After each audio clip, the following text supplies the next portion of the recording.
de lancer le premier sujet, ce pourquoi également mission vous inviter voilà, vous venez de vous présenter, vous avez une carrière dans le produit, vous avez connu énormément plusieurs organisations, énormément de parties prenantes, de stakeholders dans vos différents produits. Donc ça va être le premier sujet, on l'a intitulé « Et si vos product managers et si vos stakeholders comprenaient votre rôle ?» Peut-être qu'il y a beaucoup de product managers qui se posent cette question-là derrière l'écran. Première question, moi ce que je voulais un peu vous demander, là dans vos actualités, comment est-ce qu'on définit déjà un vrai stakeholder en fait? Comment est-ce qu'on se dit, ouais, cette personne-là c'est un vrai stakeholder de mon produit et c'est pas simplement quelqu'un de mon organisation qui est autour du produit, mais un vrai stakeholder qui a un impact. Je fais une petite parenthèse, mais si déjà on arrivait à expliquer ce que c'est que notre travail à nous, oui. Notre mère, frère et sœur. Moi, j'ai reçu, quand vous avez fait la bannière sur LinkedIn, j'ai reçu un message de ma sœur sur LinkedIn qui dit « Tu pouvais m'expliquer déjà moi ce que tu fais ?» Alors t'imagines les gens avec qui on travaille. Non, plus sérieusement, pour répondre à ta question, en fait, le PM, pour moi, c'est une roue d'entraînement dans l'engrenage de la machine digitale. Ça dépend à quel point ton produit est important. Mais je vais prendre par exemple l'exemple d'Ocus ou l'exemple de Deezer qui sont... Ce n'est qu'un produit digital, hein, donc tu es vraiment au cœur du business. Tes stakeholders sont absolument partout dans l'entreprise. C'est-à-dire que si tu prends le cycle de vente, les sales ne peuvent pas vendre s'il n'y a pas le produit parce qu'il y a mon client a besoin de telle feature, oui, non, souvent non. Mais les sales, les avant-ventes qui doivent comprendre le produit pour bien être capable de le vendre. Les marketeurs qui ont besoin de comprendre le produit pour pouvoir bien le marketer. Donc là, il y a la question de la place du product marketing, mais après, si tu descends dans la chaîne, donc il y a nous, donc, dans le product, je vais mettre la recherche, la UX, les product managers, etc. Tu as les développeurs, qui sont quand même l'autre partie du business, qu'il faut emmener et de plus en plus les emmener avec nous, mais pas juste en leur donnant des specs comme on faisait à la bonne époque, mais en les emmenant dans des phases de conception, parfois aller voir les clients, etc. Donc, pour moi, la réponse, c'est tout le monde est stakeholder du produit aujourd'hui. Finalement, même, je dirais même les gens dans les équipes people, parce qu'il faut qu'on embauche et il faut qu'on trouve les meilleurs dans un monde où c'est quand même difficile d'embaucher. Okay. Chez Mythic, c'est un peu, tu partages également cette vision de se dire ouais, tout le monde est un stakeholder de mon produit, il faut que je communique avec tout le monde. Ouais, totalement. L'exemple que tu prends est hyper bon, hein, sur des produits digitaux, il n'y a pas de... J'ai du mal à imaginer des personnes qui ne peuvent pas être intéressées de c'est quoi le cœur du réacteur. Et moi, je vois le produit comme le cœur du réacteur. Après, on a des degrés d'intimité et de relations à construire différents en fonction des interlocuteurs. Et comme tu dis, la tech, on a presque une symbiotique. Hein. C'est-à-dire que moi, je raconte souvent, hein, mais un product people sans équipe de développement, il ne fait pas grand-chose en vrai. Et ça reste souvent un PDF et des bonnes idées calées dans un coin. Et on a tous des bonnes idées. Et puis, plus ça s'éloigne, plus en fait, il faut sélectionner à la fois le bon channel et le bon discours. Là, par exemple, j'ai été contacté c'est une anecdote, mais j'étais en meeting toute la journée comme un bon product people. Et je suis contacté sur Slack par une personne chargée de compliance, risk, asset management sur les immobilisations financières pour que je lui explique c'est quoi nos projets, pour qu'on puisse les immobiliser, pour voilà, blablabla. Bon, c'est une partie prenante en vrai. Et il faut être en mesure à la fois, il faut être en mesure à la fois de lui expliquer pourquoi on le fait, ce qu'on va faire, une notion de temporalité. Et pour moi, l'un des forces, ou en tout cas des choses sur lesquelles j'ai tendance à juger les product managers, c'est leur capacité à raconter l'histoire avec le bon niveau, le bon degré de discours, au bon interlocuteur, et de finalement maîtriser les différents langages. Et il y a tout un truc autour de langage, je trouve, qui est très fort. Non, vous avez peut-être des exemples à donner de personnes, justement, des stakeholders particulièrement parfois un peu réticentes, ou comme tu le dis, les stakeholders ont tous des niveaux de maturité peut-être différents par leur connaissance du produit. J'ai l'impression que tu as une bonne histoire. Ouais, non, mais pareil. Non, c'est marrant parce que donc on a un sujet, on prépare l'année, il faut absolument se dire mais comment on va gagner de l'argent, ce qui est c'est important pour toutes les boîtes. Et je parlais avec un partenaire, un stakeholder, une personne de la finance qui nous proposait un espèce de tableau Excel avec mois par mois quelles initiatives vont générer quoi. Et c'était hyper intéressant parce que je voyais à la fois son besoin de gestion de risque et de projection et en même temps moi j'étais dans une situation un peu difficile de dire bah ouais mais le produit c'est beaucoup d'incertitudes. Si je savais mois par mois ce qu'on va gagner avec quelle initiative, fondamentalement tu n'aurais pas vraiment besoin de moi en fait. Et un exemple d'interlocuteur hyper important sur lequel il faut trouver la bonne façon de communiquer et prendre en compte le fait qu'on a des cultures différentes en fait et des façons d'appréhender les choses de manière différente. Autre côté, gros interlocuteur, marketing, hyper important, en tout cas chez nous, hyper important. Voilà, pareil, d'autres façons d'appréhender les choses, une autre culture, une autre façon aussi d'avoir des relations. Je pense que typiquement quand on travaille avec des agences, c'est pas exactement la même chose que de travailler avec des développeurs, si je fais vraiment les extrêmes. Et donc il faut réussir à trouver le bon discours. Toi, tu voulais... Ouais, parce qu'il y a... Non, mais tu as dit un truc tout à l'heure qui m'a fait penser que... En fait, ce qui est important, c'est que on a souvent à l'engineering, donc produit et tech, hein, en gros, un langage qui est particulier. On est très, ce que j'appelle moi, pardon pour mes anglicismes, des feature tellers. Voilà, on va expliquer, je vais rajouter un bouton, il va faire ci, il va faire ça. Pour les gens, tout ça, c'est toujours un petit peu nébuleux, notre langage, l'agilité, les sprints, les trucs. Et finalement, c'est un bon exemple ce que tu prends quand un CFO vient te voir en disant mais tu vas faire quoi et comment ça va nous rapporter. Souvent, nous, on est là, en fait, je sais pas. Parce que si tu veux que je te le dise, il faut que je m'arrête, il faut qu'on fasse des tests, et puis ensuite, une fois qu'on a des tests, on sait si on les déploie, ce que ça va faire. Mais il me faut du temps. Et c'est des démarches contre-intuitives. Et donc, en fait, ce qu'il faut, c'est que dans la communication, il faut absolument, et ça, c'est un truc que je martèle et qu'il faut continuer à marteler, c'est qu'il faut sortir du feature telling pour aller vers du vrai storytelling, de pourquoi on fait les choses et surtout de quel impact on espère avoir. Et finalement, dans ta communication, notamment avec les CFO, le but, c'est plus du tout parler de tes features, c'est de dire, voilà, nous on est là, et voilà, ce chiffre il est là, et moi je vais l'amener là. Et me demande pas ce que je vais faire pour le faire. Parce que déjà, moi en tant que CPO, j'en sais rien. C'est au product manager, et donc et quand je dis au product manager, c'est à l'équipe de le déterminer. Et ça permet une gestion beaucoup plus fluide parce que le CFO est rassuré, on lui dit que le chiffre sera là. Toi, tu focuses les équipes. Et j'ai envie de dire, si en une semaine, elles ont fait l'objectif, elles ont fait l'objectif. Après, ils partent en vacances, ils font de l'amélioration continue, du bug fixing, peu importe. Mais c'est ça qu'il faut amener. C'est-à-dire une version beaucoup plus business que ce qu'on a fait par le passé, qui était très feature A, feature B, feature C, et avec des choses qui sont, pour les stakeholders dans l'entreprise, toujours un petit peu nébuleux, quoi. Surtout quand on est dans le B2B, pardon, j'ai travaillé chez Deezer, donc c'est peut-être un peu comme ça sur Mythic, mais chez Deezer, tout le monde chez Deezer utilise son produit. Donc quand tu dis on va lancer un nouveau type de playlist, bon, les gens comprennent assez bien. Mais quand tu es dans le B2B, non, ça va absolument pas de quoi tu parles. On a une question dans le chat, il y a M. Fribouille qui répond, je pense, à toi, Renaud, quand tu disais, oui, le product manager, donc il peut avoir des idées, donc il reste avec son cahier s'il n'y a pas l'équipe de dev. Mais maintenant, il y a le no-code. J'en étais sûr. En le disant, je me suis dit, je suis sûr, il y aura Monsieur Fripouille no code qui m'a snipé. Ouais, t'as raison. Quoi je pense qu'il a raison. Et je pense que je sais pas. Moi, j'ai joué un peu avec le no code parce que de Benoît, je sais pas coder. Donc, mais en même temps, j'ai des idées, j'ai envie de les réaliser. Et moyennement satisfait et ça pouvait pas vraiment partir en prod, scaler, etc. Pour des consommateurs. En tout cas, moi, ce que j'ai essayé de faire. Mais dans l'absolu, ouais, c'est super. Et effectivement, pour moi, c'est plutôt un outil de validation d'hypothèse ou d'invalidation d'hypothèse. La façon dont je le vois. Maintenant, si on arrive à faire un produit avec du no-code et on n'a pas besoin de dev, très bien. Il n'empêche qu'il faudra toujours avoir la façon de raconter, de marketer, d'aller voir la finance, etc. Je pense que sur le fond, ça change pas. Et par rapport... Vas-y. Non, pardon, fondamentalement, ça ne change pas la démarche. J'avoue qu'on a créé chez Ocus une practice no-code depuis quelques temps parce qu'on a, dans notre métier qui est la livraison d'images, on doit faire beaucoup d'automatisation de certains flux.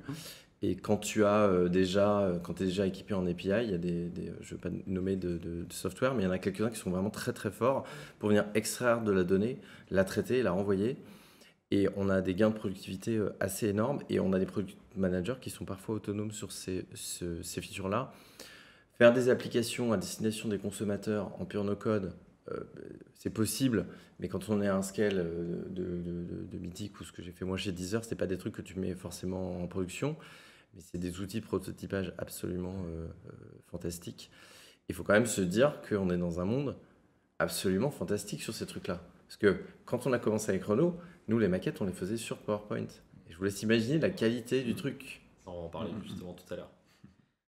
Par rapport aux stakeholders, En fait, qu'est-ce qu'ils ne comprennent pas en fait dans le métier de product manager? Selon vous, pourquoi en fait? Parce que donc il y a une difficulté à expliquer notre métier, mais pourquoi? Parce que chef de projet, je pense que tu demandes à ta maman, justement, Benoît, elle va, ou ta sœur, elle va savoir répondre ce que c'est un chef de projet. Tu vois, globalement, on a tous une idée, mais product manager, ça coince. Moi, je pense que fondamentalement, les gens, ils ont le biais qu'ont eu beaucoup de product managers il y a 10 ans, qui sont le biais de, en fait, tu as une idée et tu la développes, et puis c'est simple. Et d'ailleurs, pour moi, c'est quelque chose qui est un peu véhiculé aussi par toute la littérature ou tous les films qu'on a vus, The Social Network, autour des Américains, où tout est facile, tu regardes Facebook, boum, boum, boum, boum. Et puis, mais Facebook, ça a tout sauf été facile à monter, c'est plein, très très romancé. Et en réalité, notre métier, c'est tout sauf avoir une idée et l'implémenter. Parce que tu as une idée, tu l'implémentes, 90% du temps, tu te plantes après. Les gens, ils sont là, bah ouais, mais en fait, je m'en fous de mon truc. Et donc, tu as des biais personnels très forts en tant que product manager. Et donc, les gens, eux, ils voient que ce côté, bah, tu as une idée, tu la donnes à tes développeurs et puis c'est bon. Mais non, en fait, c'est d'abord, il faut que tu trouves qui a la meilleure idée, parce qu'il n'y a jamais une seule idée. Il faut que tu comprennes, alors d'abord, il faut que tu comprennes les problèmes. Avec tes interviews utilisateurs, avec de la data, c'est pas un truc qui se fait en 2-2, donc il faut leur expliquer qu'il y a un aspect. Moi, je ne vais pas faire la feature A si elle ne résout pas le problème numéro B. Enfin, ça n'a pas de sens. Donc ça prend énormément de temps. Les problèmes. Ensuite, les solutions, tu les trouves de manière itérative. Moi, j'ai plein d'exemples chez Deezer où si moi j'avais pris la décision, je m'en serais planté. Et même sur des trucs, moi j'étais sûr. Tu vois, ben non, on se serait planté. Et surtout après, tu as toute l'adoption utilisateur qui est très compliquée à avoir. Tu mets une nouvelle feature en place, tu te dis mais ça va cartonner. Eh ben non, les gens ils y vont pas. Pourquoi? Et donc c'est tout ce cycle-là. Et donc il faut rappeler, et je pense aussi qu'il faut rappeler la complexité du métier du digital, qui est quand même malgré tout un métier qui est très très neuf. Je rappelle qu'on peut prendre, il y a quelques années, on a fait voler le premier A380, c'est quand même un truc de plusieurs centaines de tonnes. On le met sur ordinateur, on le modélise, on le construit, il est en bout de piste. Le truc, il décolle, il atterrit, pas de crash. Nous, on ne peut pas faire une app sans qu'il y ait 10 bugs. Alors, on est quand même sur une industrie assez immature. Donc tout ça, ça se gère, ça prend du temps. Et donc, pour moi, il faut expliquer la complexité de tout ce monde dans lequel on vit et qu'en fait, c'est un cycle. Et le product manager est garant de ce cycle d'amélioration de performance avec des outils logiciels. Je rebondis sur ce que tu dis parce que je pense qu'il y a certains stakeholders, mettons côté commercial ou côté marketing, qui vont justement avoir la même certitude que tu avais toi à l'époque où tu disais voilà, mais je suis certain, je viens de parler à mon client, je sais que ça va aider, je sais que ça va apporter de la valeur. Donc c'est des stakeholders qui parfois peuvent être assez puissants et vont voir le product manager ou le head of ou quoi. Comment à ces personnages justement on peut comment est-ce qu'on les acquiert à sa cause, comment est-ce qu'on leur explique, comment est-ce qu'on les est-ce qu'on leur montre des maquettes, comme tu disais, avec peut-être un PowerPoint ou quelque chose dans nos codes fait rapidement? Est-ce qu'on leur explique par A plus B? Mais comme tu le dis, toi, qu'est-ce qui t'aurait fait finalement peut-être changer la vie à l'époque, alors que tu étais certain et qu'en plus, tu étais côté produit? Quand tu es en face d'un sales, c'est un bon exemple, parce que le sales, son client lui dit je veux A, délivre-moi A. Et en fait, quand tu arrives à être mis dans les boucles des cycles de vente, déjà, les clients, ils adorent parler au product manager. Parce que c'est la personne qui conçoit le produit, il va dire bah, moi j'ai tel besoin, le product manager va ramener le client sur un problème, mieux comprendre le problème et parfois dire mais en fait tu n'as pas besoin de nouveaux développements, on a déjà quelque chose. Et donc là tu gagnes un temps infini. Et quand tu arrives à rentrer dans ces boucles-là et que le commercial comprend la valeur d'avoir le product manager avec lui, il fait plus de calls sans le product manager. Donc ça c'est un premier élément, c'est être là et être l'expert sur un scope pour pouvoir dire oui, non ou on a déjà quelque chose. Ça, c'est un premier élément. Des fois, tu n'as pas le choix. On ne va pas se voiler la face. Et quand tu n'as pas le choix, tu documentes toujours. J'ai des exemples chez Nablon où tu as des clients qui nous disaient « je veux ce truc ». Et tu reviens les voir 6 mois plus tard en disant « vous voyez votre truc, il est entre 0 et 1% d'utilisation. Qu'est-ce qu'on fait? On le maintient ou on ne le maintient pas? Si on le maintient, c'est vous qui allez payer. » Et en fait, tu rentres aussi dans cette dynamique d'amélioration continue. Tu documentes toujours tes wins, tes loses. Et quand tu es loose, parce qu'on a tous connu, surtout en B2B, où on fait un truc, c'est un peu top-down, et qu'après c'est un four, bah, tu le documentes, t'expliques, tu montres, et les gens commencent à comprendre. Ouais, si je peux apporter un éclairage sur le B2C, sur lequel on utilise tous des apps, donc on est tous persuadés d'avoir la bonne idée. Ouais. Donc c'est super Super. Non mais soit on arrive à avoir le bon niveau de conversation avec l'interlocuteur et remonter d'un niveau et remonter au niveau du besoin et finalement fondamentalement ok c'est ça l'idée mais pourquoi et c'est quoi le pourquoi et tu vas voir qu'il y a et réussir à présenter toute la variété de solutions potentielles pour répondre au problème. Et d'un coup quand on monte la variété de solutions il y a parfois un tilt qui se fait de se dire ah ouais ok moi j'avais cette idée mais on pourrait traiter ça. Et puis on est d'accord parfois il faut le faire.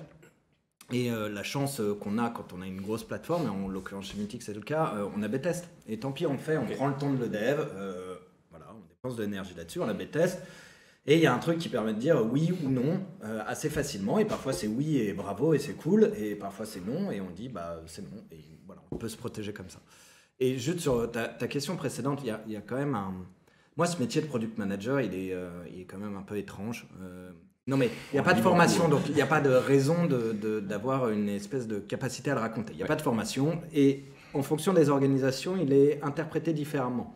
Et il prend, pour moi je le vois vraiment presque comme une espèce de glu qui s'infiltre et qui parfois connecte des entités et qui fait ce travail de connexion.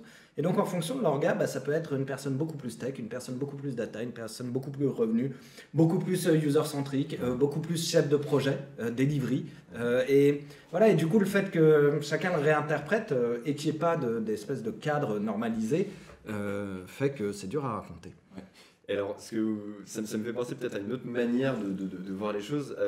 Finalement, on dit là la question qu'on se pose, c'est et s'ils comprenaient notre job, est-ce qu'il n'y a pas une part d'eux en fait qui ne souhaite pas connaître notre job parce que finalement la frustration générée d'un product manager, c'est parce qu'on lui dit quand est-ce que ça va sortir et tu lui dis je ne sais pas. Enfin, comme tu disais, il y a de l'incertitude sur des dates de release, sur le contenu, sur bref tout ça.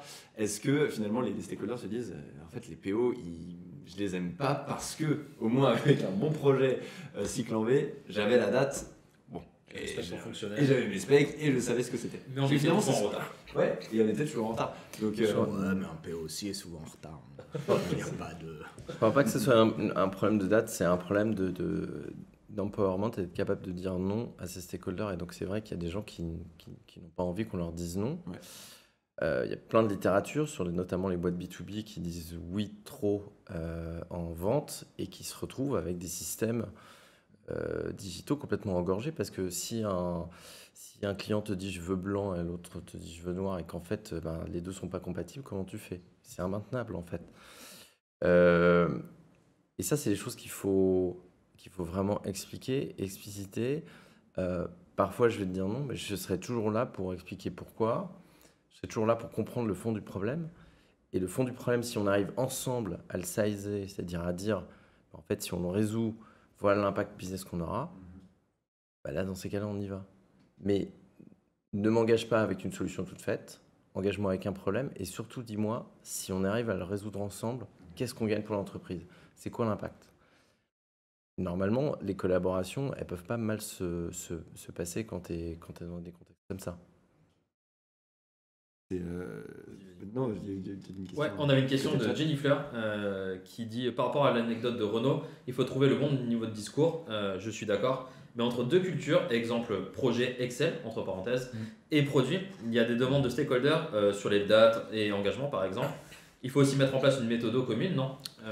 Et est-ce que vous avez des outils qui permettent d'accorder entre guillemets des personnes de différentes cultures qui viennent vraiment de cette partie projet purement ancrée cycle en V finalement? Est-ce que vous avez des petits tips de... Est-ce qu'il y a des choses qui ont fonctionné déjà ou ça a toujours été finalement conflictuel?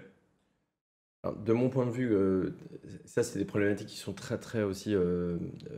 ça se voit beaucoup dans le B2C. Je pense que tu as ces problèmes-là, Renaud, où tu as une campagne marketing qui doit sortir sur une feature. Effectivement, le marketing ne va pas attendre que tu aies fini 3 sprints supplémentaires pour sortir quelque chose. Voilà, mais j'ai des... Parfois, chez Deezer, on avait des billboards, tu vois, on avait des trucs, ça vient sur les arrêts de bus, donc je suis pas prêt, désolé, tu les retires, enfin, je sais pas, c'est pas... Alors, il y a plusieurs façons de faire. Déjà, moi, je suis convaincu à chaque fois qu'en fait, si on voit qu'on va être en retard, on réduit le scope. Ok. Et à moins qu'on ait déjà quelqu'un qui a fait vraiment ce travail de, minimum valuable product et qui va en tout virer, tu peux toujours enlever.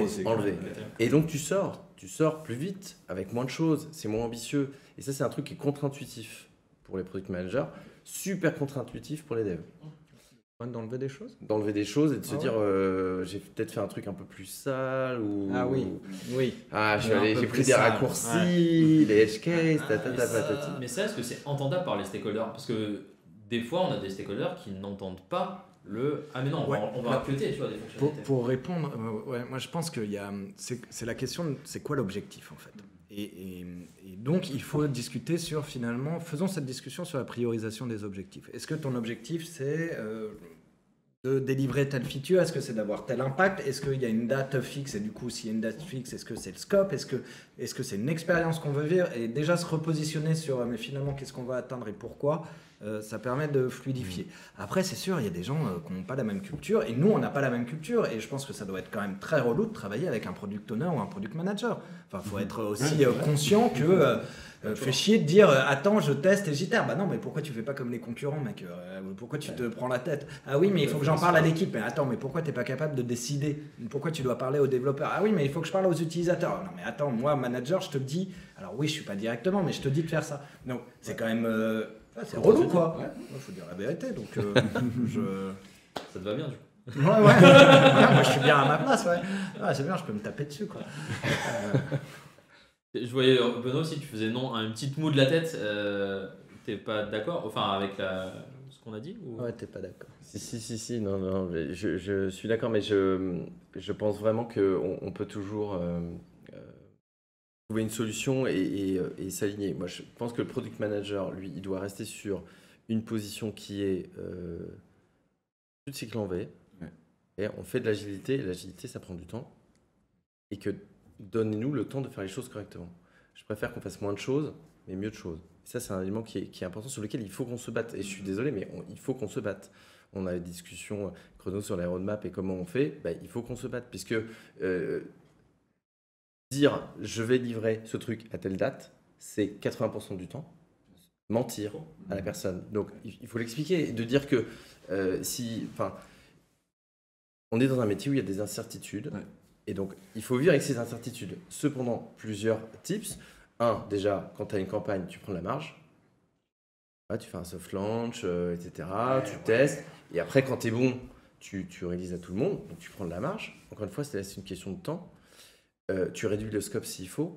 Et normalement, l'un dans l'autre, tu arrives à trouver un compromis entre quelqu'un qui a besoin d'une deadline ferme et toi qui n'as pas envie de la donner. Mais pour moi, là où il faut qu'on éduque les stakeholders, c'est que revenir à des cycles en V ou revenir à des trucs extrêmement précis, c'est pas comme ça que ça marche. Et c'est se mentir. Et il faut que ça, nous, on pèse de tout notre poids pour qu'on change ces comportements-là dans les entreprises. Alors, je me permets d'intervenir parce que moi j'ai l'impression que je vais être la personne qui tape sur le produit ce soir.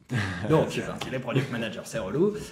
Non, mais il y a un autre moyen de s'en sortir. Enfin, ma pensée allait te dire, j'ai l'impression qu'on est très en boîte noire. C'est-à-dire, on a notre équipe, on travaille, donnez-nous les inputs, les insights, et après, on va vous apporter la bonne... Okay. Donc, il y a un truc d'ouverture aussi sur les process, sur comment on travaille, sur de la co-conception, peut-être faire venir cette partie prenante au moment où on réfléchit à la solution, le faire voir des utilisateurs. Donc, il y a un truc d'ouverture. Et il y a aussi, je pense, si on donne les clés de la priorisation, sous-entendu, très bien, tu me demandes de faire ça, mais du coup, ça veut dire que ça met ça en risque. Et finalement, comment toi, partie prenante, comment tu joues là avec moi mes petites briques que je dois essayer de caler pour que ça tienne et qu'on s'en sorte, ça aide aussi. Donc je pense qu'on a un travail d'ouverture et de rendre transparent plutôt que de garder l'information parce qu'on a peur du stakeholder. Il ne faut pas en avoir peur. Je ne peux que être d'accord. De plus en plus, en tout cas chez Ocus, nous on essaie de créer des... j'appelle pas ça des squads, parce que comme vous savez, j'ai travaillé chez Deezer, donc j'aime pas trop le langage Spotify. Surtout que ça n'existe pas. Surtout que ça n'existe probablement pas. Mais en tout cas, les équipes, on essaie de créer de plus en plus des équipes pluridisciplinaires dans lesquelles on met les gens de nos stakeholders business. Ouais. Parce qu'ils ont besoin, parce que c'est d'abord eux les donneurs d'ordre. On aurait appelé ça il y a 10 ou 15 ans des maîtres d'œuvre, mais c'est d'abord eux les donneurs d'ordre. Ils ont besoin de comprendre, les problématiques. Et surtout, je le redis, c'est un truc que je dis souvent, trouver la solution à un problème, c'est pas l'apanage du product manager. L'apanage du product manager, c'est trouver la personne qui va avoir la meilleure solution et après de mettre un système pour vérifier que c'est la meilleure. Et souvent de mettre un système pour vérifier que toutes les idées qui sont soumises, lesquelles sont bonnes et lesquelles sont pas bonnes. Et c'est extrêmement surprenant quand on se met dans une logique où on se dit ne me propose pas une solution à un problème, mais plusieurs, et qu'on teste, là, on est très, très surpris souvent. Là-dessus, hein, sur les équipes pluridisciplinaires, moi, je crois que ça se passe bien, la relation produit-tech, parce qu'il y a eu la création des équipes pluridisciplinaires agiles. Et c'est la même chose, produit design, c'est le même type de truc. Et pareil, au produit data. Et plus on intègre des compétences à l'intérieur d'une équipe, mieux ça se passe. Et effectivement, la partie prenante qui n'est pas intégrée, qui a peu de visibilité, mais faites l'avenir à vos sprints, planning, faites l'avenir à vos rituels, faites l'avenir au stand-up, faites l'avenir dans le quotidien de l'équipe. Vous allez voir, au bout de 3 semaines, d'abord, elle voudra partir. Ensuite, elle comprendra que c'est vraiment un métier difficile et que vraiment on va vous foutre la paix. Et puis, il y aura ce canal de communication et ce partage de culture. Parce que la culture, c'est pas juste des valeurs et des grands principes, impact, user-centric, etc. Okay. C'est un quotidien qu'on vit ensemble. Complètement. Et donc, du coup, pour conclure un peu avant qu'on passe non, on peut pas conclure. À la suite, non, mais pour reprendre ce que tu dis, cher Renaud, non, en fait, c'est finalement ce que tu disais là à l'instant, c'est ce côté vie ma vie. En fait, c'est peut-être pour que les stakeholders comprennent le rôle du PM. C'est vie ma vie à travers de la transparence, à travers beaucoup de communication, à travers toutes ces valeurs-là. Oui, et ça fait partie de la solution. Vie ma vie, ça c'est toujours très bien. Intégrer les gens dans les équipes, bien communiquer, bien expliquer. Et moi, ce que je dis souvent, c'est que communiquer, ça suffit pas. Souvent, on fait un exercice, on communique sa roadmap, et puis après, on pense que c'est bon. En fait, on est dans une boîte noire. On communique notre roadmap, mais en fait, c'est pas bon. Les gens, ils n'ont pas compris. Donc, il faut la recommuniquer. Donc, par exemple, chaque fois qu'il y a une intervention produit, re-expliquer là où on est. Pourquoi la roadmap, elle est là. L'impact qu'on va avoir, c'est là. Dès que tu parles d'une feature, chez moi, c'est interdit de ne pas dire pourquoi on l'a fait et où est-ce qu'on en est d'un point de vue impact. Et quand tu expliques à chaque fois, tu rabâches, les gens commencent à comprendre les difficultés, les échecs, les wins et commencent à comprendre plus les problématiques. Il faut vraiment surcommuniquer. Justement, on a 2 dernières questions avant de communiquer, parler d'autres choses.